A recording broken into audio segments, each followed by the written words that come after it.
외모로 판단하지 말라는 제목으로 하나님 말씀을 생각해 보겠습니다. 제대로 알지 못하면서 그 사람을 판단한다면 그것은 잘못을 범하는 것입니다. 누군가를 정확히 알기도 전에, 깊이 알아보기도 전에 외모만 보고 우리의 편견을 가지거나 결론을 내리고 있다면 잘 못하는 거라는 얘기입니다. 딸이 이제 결혼할 상대이자 이제 사위될 수 있는 사람을 데려왔습니다. 외모만 보고 그 사람 직업이 뭐냐, 뭐가 어떠냐 외모만 보고는 아이고 그 사람 틀렸어 뭐 이렇게 판단을 한다거나, 며느리 될 사람도 이렇게 외적인 것만 가지고 미리 편견을 가지고 판단을 해버린다면 그것은 올바른 판단이 되기 어렵다는 그런 얘기입니다. 우리가 이제 뭐 겉모습, 외적인 어떤 조건 이런 것들을 두고는 충분히 알아보지도 않은 상태에서, 그 사람과 깊이 사귀어보지도 않은 상태에서 저 사람은 틀림없이 이런 종류의 사람일 거야, 저 사람 옷 입은 거하고 저 사람 말하는 거나 저 사람 이렇게 모습을 보니까 뭐 저러저러한 사람일 거다, 이렇게 결정을 내려서는 안 된다는 것을 주님이 사실 마지막 24절에 그렇게 말씀하시고 있습니다. 오늘 본문에 나타나는 사람들이 바로 예수님 앞에서 그런 일을 한 사람들입니다. 본문 24절에 외모로 판단하지 말고 공의롭게 판단하라, 이렇게 말씀하십니다. 예수님의 지금 형제들은 오늘 이제 1절부터 쭉 예수님의 그 육신의 형제들, 이복 형제들이죠. 예수님께서 어떤 메시아가 되기를 원하는지 미리 판단해버린 부분이 나옵니다. 그리고 유대 지도자들도 예수님이 어떤 종류의 거짓 선생이다, 이걸 이제 판단해버렸습니다. 공의로 판단을 내리기보다는 겉모습으로 판단하고 그것으로 충분하다고 이제 자만했던 거죠. 외모만 가지고는 올바른 판단을 할 수 없습니다. 그래서 우리는 올바른 판단, 공의로운 판단을 해야 됩니다. 이것이 오늘 말씀의 주제입니다. 여기 앉아 계신 우리 성도님들은 또 저를 비롯해서 다 예수님을 알고 있습니다. 여러분들은 예수님에 대해서 판단보다도 더 좋은 단어를 고민을 해도 잘 못 찾았어요. 뭐 판단한다 이거보다는, 아무튼 여러분은 예수님을 어떤 분으로 판단하고 계십니까? 그리고 예수님은 이런 분이다, 어떤 결론에 도달하셨습니까? 그걸 오늘 한번 말씀을 쭉 생각해 보는 가운데 점검해 보셨으면 좋겠습니다. 예수님을 향한 여러분의 판단과 결정은 과연 옳은지, 우리가 예수님을 100% 알 수는 없지만 그래도 지금 내가 예수님을 향해서 가지고 있는 판단과 예수님이 이런 분이야 라고 내가 내린 어떤 그 답, 결정, 이런 것이 과연 옳은가 한번 생각해 보라는 거예요. 수박 겉핥기식으로 알고 있지는 않은지 그걸 한번 생각해 보십시오. 내가 원하는 이 지도가 있습니다. 내가 원하는 지도를 만드는 것처럼 예수님은 이러이러한 분이었으면 좋겠어 라는 어떤 내 무의식의 소원이 예수님 상을 이렇게 만들어 놓고 예수님은 이런 분이야. 성경은 사실 다 그렇지만은 아닌데 더 놀랍고 더 영광스러운 예수님을 말씀하고 있는데 우리는 예수님을 내 방식으로 조그맣게 또는 인간적인 모습으로 예수님을 이렇게 좁게 만들어 놓고 그 예수님 생각하고 그 예수님께 기도하고 그 예수님을 내가 믿는다고 섬기고 있지만, 사실 성경은 내가 생각하고 내가 믿는 예수님보다 훨씬 더 다른 예수님일 수 있다는 거죠. 그래서 예수님 당시의 사람들이 예수님을 잘못 판단을 한 것이 이제 오늘 요한복음 이렇게 복음서에 나타나잖아요. 특히 오늘도 그렇게 되고 있는데, 그렇게 잘못 판단한 이유 3가지를 오늘 이제 생각해 보려고 합니다. 첫째는 예수님이 실제로 어디에서 왔는지, 어디에서 오셨는지 몰랐기 때문에 예수님을 잘못 판단한 것입니다. 실제로 예수님은 우리 6장에서도 예수님이 누누이 말씀하셨지만 나는 하늘로부터 왔고 아버지의 보내심을 받았다고 말씀하셨음에도 불구하고 유대인들은 어떻게 자꾸 예수님을 보았습니까? 요셉과 마리아의 아들 아니냐? 저기 촌동네 나사렛의 가난한 목수 아니냐? 그의 형제 자매들이 저기 있는데 우리랑 똑같이 생겼고 우리랑 똑같이 화장실 가고 똑같이 밥 먹고 똑같이 잠자고 우리랑 똑같이 걸어다니고 하는데 또 요셉의 집, 요셉의 아들이지.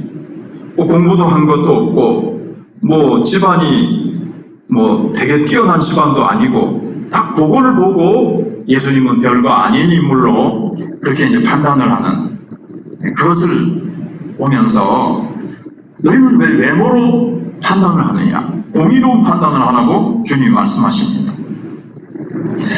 오늘 1절에 보시면 이제 그 후에 이렇게 이제 되어 있잖아요. 그 후가 언제냐? 6장 4절에 보시면요. 이 6월절이 나타납니다. 6월절 다음에 오늘 보면 이제 초막절이 나타나잖아요. 그럼 6월절과 초막절 사이의 간격이 한 5개월에서 6개월이 돼요. 사실 수요일날 민수기를 강의하는데 그때 유튜브에 보시면 보충 설명이라고 해가지고 이렇게 절기에 대해서 얘기한 것에 보시면 이런 부분을 다뤄놨습니다. 자, 6월절이 맨 처음에 이제 새해 시작이 되고 이제 우리나라 달력으로 하면 1월 달에 이제 이렇게 또 현대력으로 하면 3, 4월 달인데 그리고 이제 무교절, 그 다음에 오순절, 그 다음에 이제 초막절이 있단 말이에요. 이제 유대의 절기 가운데 가장 크고 성대한 절기입니다. 그래서 아무튼 5, 6개월이 지났다 생각을 하시면 됩니다. 6장과 7장 사이에 5, 6개월이 지나고 7장은 가장 큰 초막절이라는 명절, 절기를 배경으로 하고 있습니다. 이 초막절은 마침 우리가 이제 추석 연휴인데 우리나라 추석이라고 생각하시면 돼요. 수학의 계절에 하나님이 1년 동안 풍성한 수학을 주셔서 이렇게 많은 것을 추수하게 해주셨으니 감사합니다 하는 그런 절기라고 보시면 됩니다. 그리고 이 초막절은 7일 동안 계속이 됩니다. 7월 15일부터 21일까지 7일간인데 현대 달력으로 하면 뭐 9월달, 10월달 지금 딱 9월, 10월이잖아요. 그러니까 이제 요즘이라고 생각을 하시면 딱 맞겠습니다. 그래서 이제 장소는 또 어디입니까? 예루살렘 성전이죠. 동생들이 명절, 초막절 명절이니까 소위 행님 예루살렘 성전에 올라가셔서 당신이 하시려고 하시는 일을 나타내십시오. 왜 큰 일을 하실 그런 꿈을 가지고 계시면서 그렇게 숨어만 계십니까? 안 맞지 않습니까? 가셔서 막 기적도 행하시고 사람들을 끌어모아가지고 막 당신이 하고 싶은 일을 하세요. 이렇게 이제 권하는 내용이 오늘 본문에 나타나고 있습니다. 그래서 장소는 예루살렘이고요. 많은 유대인들이 이제 모이는 겁니다. 해외로 흩어졌던 유대인들도 이 절기를 지키기 위해서 이제 고국으로 예루살렘으로 몰려들어서 1년 중 가장 많은 사람들이 모이는 시기고 모이는 장소예요. 예루살렘이 초막절이고 예루살렘 성전이 있는 곳에. 그러니까는 얼마나 기회가 좋습니까? 형님 거기서 짠하고 형님 그 능력과 재능을 다 나타내시고 하실 일들을 확 그냥 거사를 일으켜 버리소마. 얼마나 좋은 기회입니까? 이제 이렇게 얘기를 하는 거죠. 근데 많은 유대인들과 유대 지도자들은 예수님을 죽이려고 합니다. 이 명절 때 예수님이 오실 것이고 죽이려고 합니다. 예수님을 죽이려고 한 핵심 이유는 안식일 어겼다는 거죠. 요한복음 5장에서 38년 된 병자를 38년 동안 아파왔는데 뭐 하루 이틀 늦는다고 뭐 달라지겠느냐. 그 다음 날도 얼마든지 치료할 수 있는데 왜 하필이면 안식일 날 딱 고쳐서 안식일을 어겼느냐 이거죠. 그러니까 자기네들의 전통을 무시하고 전통을 깨는 자, 그렇게 이제 하는 것이고, 두 번째는 자신을 하나님과 동등하다고 주장하기 때문에 갈릴리 나사렛 촌동네의 목수 출신이 무슨 자기가 하나님이래. 그 부모도 형제도 우리가 다 알고 있는데 예수와 그 형제들이 자라나는 것을 우리가 다 눈으로 봤는데 하늘로부터 왔다고? 하나님이 보내셨다고? 건방지다, 신성모독이다, 이래서 이제 죽이려고 하는 겁니다. 그래서 예수님께서는 초막절에 예루살렘에 가시는 것을 위험스럽게 생각하셔서 안이 가시려고 하시는 거예요. 그래서 8절에서 형제들에게 내 때가 아직 차지 않았기 때문에 나는 이 명절에 아직 올라가지 않겠다, 이렇게 말씀하십니다. 근데 좀 의아한 게 있는 게, 근데 또 10절에는 어떻게 되냐면요, 형제들이 명절에 올라간 후에 자기도 올라가시되 나타내지 않고 은밀히 가시니라. 근데 또 10절에는 가셨다고 돼 있어요. 그럼 예수님의 의도는, 예수님의 깊은 마음은 가시겠다는 겁니까? 안 가시겠다는 겁니까? 여기서 좀 헷갈리죠. 그 부분은 좀 이따가 이제 말씀을 드리겠습니다. 우선 14절을 보시면 이미 명절이 중간이 되어 예수께서 성전에 올라가서 가르치시니 생명의 위협을 받기 때문에 자꾸 예수님을 죽이려고 하니까 위험을 느끼셔서 안 올라가시겠다고 하셨는데 14절에서는 예수님이 명절 중간에 성전에 올라가셔서 백성들에게 가르치시는 거예요. 그러니까 15절에서 유대인들이 놀랍게 여겨 이르되 이 사람은 배우지 아니하였거늘 어떻게 글을 아느냐, 이렇게 이제 놀랍니다. 사실 예수님은 뭐 학교도 다니신 적이 없으시고 신학교도 안 다니시고 해외 유학파도 아니십니다. 뭐 힐렐파 무슨 파, 그 당시에 유명한 랍비들의 그 어떤 그 파가 있거든요. 그 파에서 나는 어느 파에다, 예를 들면 우리나라 같으면 나 서울대학 출신이다, 나 연세대학 출신이다, 고려대학 출신이다 그러면 고려대학 선배들이 이끌어주기도 하고, 같은 파 사람들이 막 그 서울대학 출신이야? 그럼 알아주잖아요. 공부 잘했네, 똑똑하네. 근데 예수님은 아무런 그런 외적으로 인정해 줄 만한 전통적인 굵직한 어떤 학파의 출신도 아니고, 뭐 유명한 대학, 지금으로 하면 학교의 출신도 아니고, 조력장도 없어요, 이력서도 없어요, 뭐 스펙도 없어요, 뭐 책을 쓴 것도 없어요.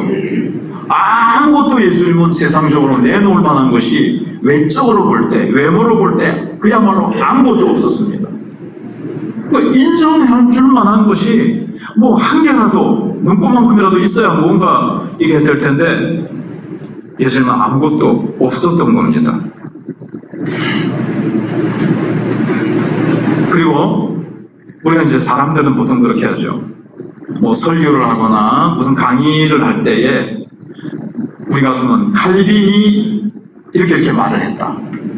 그 다음에 뭐 이제 이 장로교에서는 벌고프라는 유명한 신학자가 벌고프가 이렇게 얘기를 했다, 누가 이렇게 얘기를 했다, 이 권위 있는 사람들의 말을 인용을 합니다.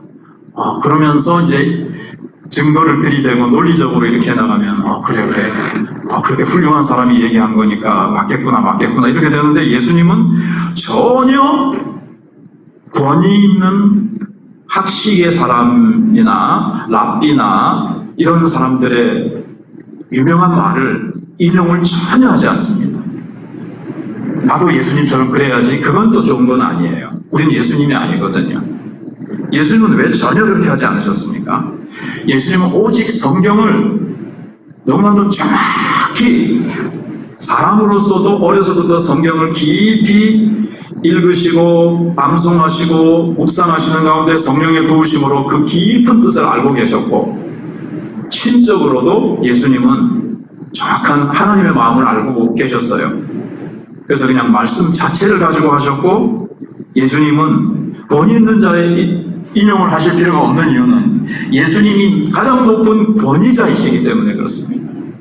그래서 마태복음 7장 맨 끝에 예수님께서 가르치신 그 마지막 장면이 나오는데, 다른 서기관과 바리새인이나 서기관과 바리새인들과 같이 아니하고 권세 있는 자와 같더라, 그렇게 이제 말씀하고 있습니다. 그 가르침이 워낙 권세가 있게 나타났다는 겁니다. 그리고 예수님은 16절에서 뭐라고 말씀하십니까?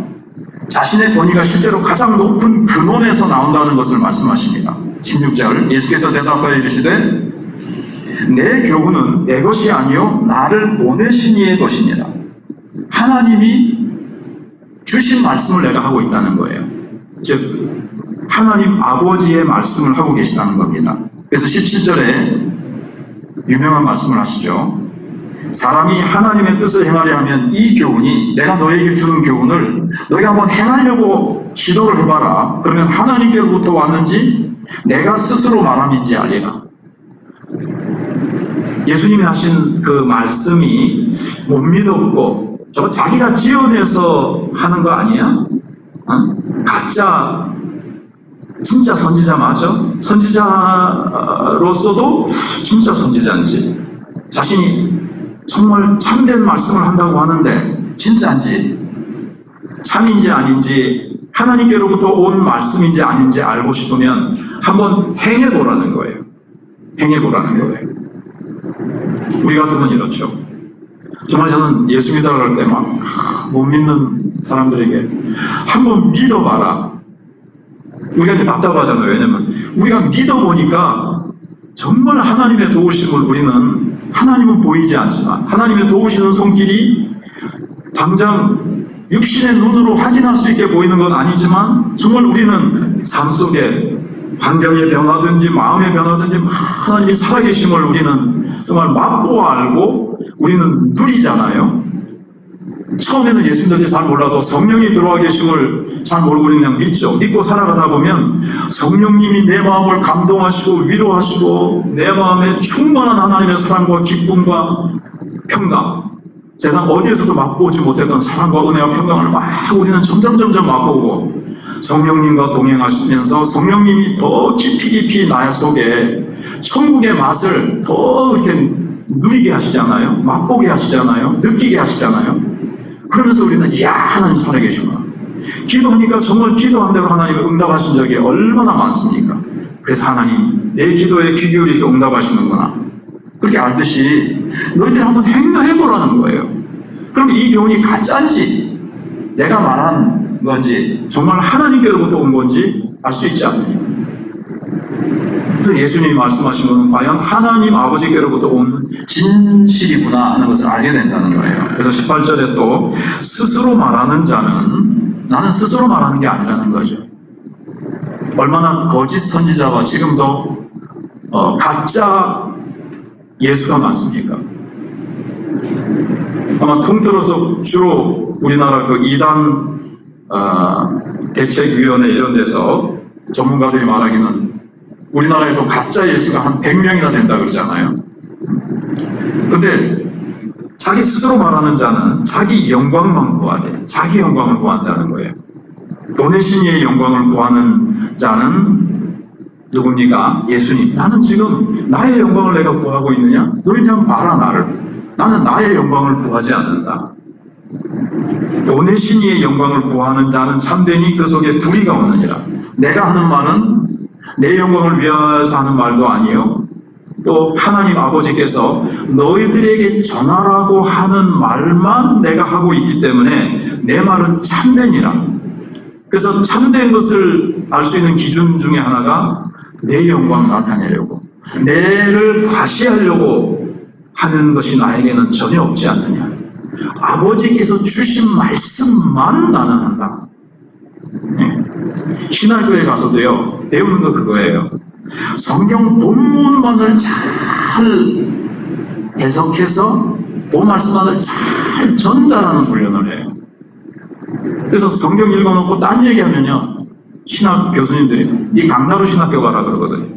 저 강나루 신학교로 서울에 가면 또 하나 있긴 있어요. 거기서도 목사들을 많이 배출하지만 성경 본문 읽어놓고는 뭐 그게 세상적인 엉터리 얘기만 하는 것은 아니지만 성경 본문이 얘기하는 것, 정말 본문이 하나님께서 본문을 통해서 하시고자 하시는 말씀만 전하느냐 하는 거죠. 그렇게 전해야 되고, 또 세상 정치 얘기하고 세상 사회적인 얘기하고 뉴스에 요즘 나오는 얘기하고 자기 자랑하고 뭐하고 이렇게 되지 않아야 된다는 거죠. 본문 말씀만, 본문을 잘 드러내야 그러면 하나님의 뜻이 전달되는 거예요. 하나님의 뜻만. 저 성경 설교 말씀을 듣고 나서 어떤 반응이 와야 되냐면, 하나님의 말씀은 놀랍도다. 본문 속에는 하나님은 영광스러운 분이시도다. 그래서 하나님을 바라보게 하고 말씀의 능력과 말씀의 영광을 성도들이 딱 보면, 와, 목사님 오늘 설교 잘합니다. 목사님, 할머니들은 옛날에 와, 우리 목사님 잘 씨부린데, 씨부린다가 아니 욕은 아니거든요. 사실은 옛날에는 하는 말인데 그렇게 아니라는 거죠. 그래서 유대인들의, 근데 예수님은 내 아버지의 영광만을 위해서 말하고 하나님은 참된 것만을 말하시는 분이 아니냐. 근데 나는 하나님이 하신 말씀만 전하니까 내 말에는 거짓이 없다. 그러니 믿어라, 이 뜻입니다. 그래서 예수님은 명절 중간에 성경에 올라가셔서 가르치십니다. 왜냐하면요, 예수님이 처음에는 안 올라가신다고 한 것은 예수님의 때가 안 됐고, 또 이제 십자가에 죽으실 때도 안 된 거죠. 그러면 형제가 왜 가라 그랬습니까? 일곱 형제가 당신을 사람들에게 나타내서 당신의 인기를 다시 되찾으십시오. 6장에서 제자들이 많이 떠났잖아요. 다시 사람들을 끌어모으고 당신이 하려고 하는 일을 하세요. 인기와 당신의 그 많은 사람부터 받는 그 존경, 인기, 환영, 사람들이 좋아할 겁니다. 행님 올라가가지고 쫙 기적 행하고, 네. 이웃교회에서 그 치유 잘하는 사역자가 오니까요, 사람들이 워낙 많이 몰리니까 번호표 나눠줍니다. 번호표. 형님 가가지고 번호표 딱 나눠주고 줄 세워가지고 귀신 쫓아내고 병 고치고 막 그렇게 하있어. 그러면 형님은 사람들에게 이렇게 높임 받고 왕이 되고 우리 한번 독립국가로 만들어 보든지 이런 거, 이제 인간적인 그 형제가 원하는 랍비, 그걸 구한 거예요. 형제는. 그리고 다른 유대인들도, 지도자들도 자기네들이 만든 메시아를 예수님께 요구하는 거예요. 근데 예수님은 그때 같이 올라가지 않은 이유는, 예수님은 예수님의 때에 예수님의 가시는 길이 있어요. 예수님이 받은 사명이에요. 사람들의 요구와 사람들의 입맛에 맞추어서 자신의 일을 하려고 오신 분이 아니고 하나님의 뜻을 이루어드리기 위해서 오셨기 때문에, 예수님은 명절 중간에 올라가셔서 예수님의 큰 사명 중에 하나가 말씀을 가르치는 겁니다. 하나님의 뜻을 전달하는 겁니다. 예수님은 선포예요. 선포하기 위해서 오셨어요. 귀신 쫓아내고 병 고치는 이 일이 예수님도 하셨고 이 일도 필요하겠지만 예수님의 핵심적인 사명은 아니셨습니다. 예수님은 하나님의 말씀을, 하나님의 뜻을 말씀을 통해서 선포하시는 거예요. 선포라는 수단을 통해서 하나님의 뜻을 전달하시는 겁니다. 그래서 2000년 동안 교회가 쭉 흘러왔지만 변하지 않고 계속 이어져 내려온 건 뭐죠? 교회에 말씀을 전파합니다. 말씀을 전하는 겁니다. 그래서 교회의 항상 중심은 예배면서, 물론 예배는 설교만이 아니에요. 어떤 분들은 예배는 설교 듣는 것만 핵심인 줄 아세요. 기도, 찬양, 헌금, 그리고 성도의 교제 이런 게 이제 다 들어있어요. 그러나 그 중심은 결국 하나님의 뜻이죠. 이때 우리가 말씀을 통해서 하늘로부터 내려오는 하나님의 뜻을 깨닫고 하나님의 말씀을 듣고 알아가면서 하나님의 뜻 받들어 우리가 이제 살아가는 것, 그것이죠. 그런데 유대인들은 왜 그렇게 예수님이 어디서 오셨는지를 모르고 하나님과 자신이 동등하다는 말을 왜 그렇게 기분 나빠했을까요?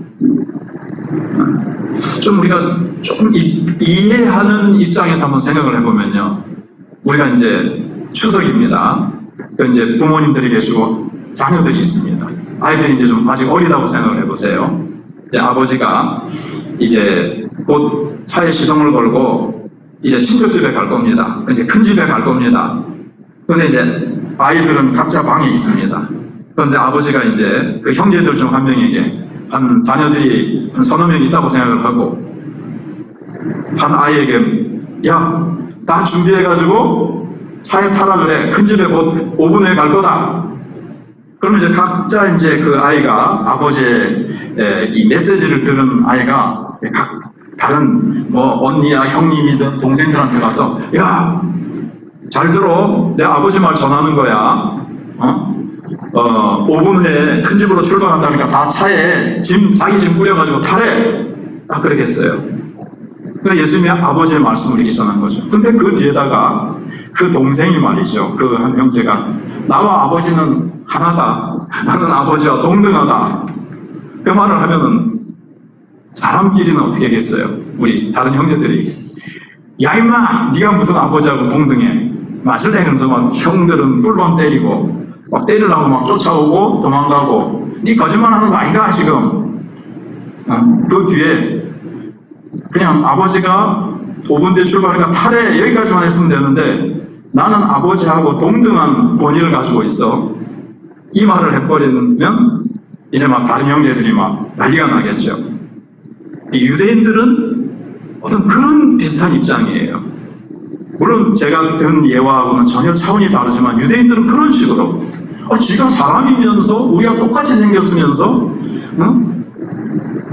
나사렛 가난한 목수 출신이면서 학교도 한 번 다녀본 적이 없는 아무런 내놓을 만한 이력서도 없는 인간이 말이죠. 자기가 하나님이라고 그러고 뭐 이렇게 된 거예요. 그래서 5절에 보시면 이는 그 형제들까지도 예수를 믿지 아니하밀어라 이렇게 얘기를 하고 있습니다. 그래서 그 당시에 유대인들과 형제들이 예수님을 잘못 판단한 이유가 두 번째가 예수님이 어디로 가는지 몰랐다는 겁니다. 그래서 예수님의 형제도 예수님에 대해서 영제에 올라가서 자신을 나타내십시오. 짠을 하고 기적을 행하고 놀라운 일을 한번 행해서 다시 인기를 회복하고 추종자들을 많이 끌어모아가지고 당신이 하고 싶은 일을 하세요. 이렇게 이제 된 거예요. 근데 형제들도 믿지 않았다. 하나님의 아들로서 하나님의 뜻을 하나님이 주신 사명을 이루기 위하여 오신 분이라는 것을 형제들도 믿지 않았던 겁니다. 그냥 인간적으로만 바라본 거예요. 예수님을. 그러니까는 예수님이 지금 어느 곳을 향해서 가셔야 되는지 지금 어디를 향해서 가시는지 모르는 겁니다. 예수님은 성전에 올라가셔서 하나님의 말씀을 전하시고 그리고 그 여러 가지 그런 이유로 인해서 미움을 받고 결국에는 죽임을 당하시는 우리의 죄를 위해서 십자가에 우리 대신 죽으시는 십자가의 죽음을 향해서 가셔야 된다는 것을 몰랐습니다. 인기 없고 환영받고 이 세상에서 왕같이 높임을 받고 세상의 영광을 취하기에 충분한 분으로 형을 그렇게 알았던 거예요. 메시아로 하나님이 보내신 분으로 그렇게 믿지를 못했습니다. 그냥 재능이 뛰어난 왕별 인물이다 이거죠. 대통령감이다 이렇게 정도로만 이제 알았던 거예요. 성경은 그런데 이것을 향해서 이런 형제들의 이런 거는 믿음이 아니라 이제 성경 분명히 형제들도 믿지 아니하리라 불신이라고 이제 보는 거죠. 그러니까는 예수님의 형제들도 예수님이 어디로부터 실제 어디로부터 왔는지 모르는 거예요. 그냥 우리들의 형이다. 그렇게만 인간으로만 아는 거죠. 그냥 사람인, 우리들의 그냥 형인, 우리 그냥 형아. 근데 재능이 뛰어나고 기적도 행할 수 있고 막 능력이 많은 형. 뭐 이 정도로만 아니까 전혀 하나님께로부터 온 근원이 신성이신 하나님의 영광 보좌에 계시던 분이라는 것을 형제들도 몰랐던 겁니다. 그리고 어디로 가셔야 되는지도 몰랐던 거예요.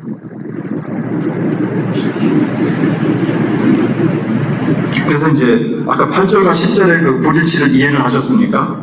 예수님이 안 가시겠다가 하셨다가 또 가시겠다고 하신 이유.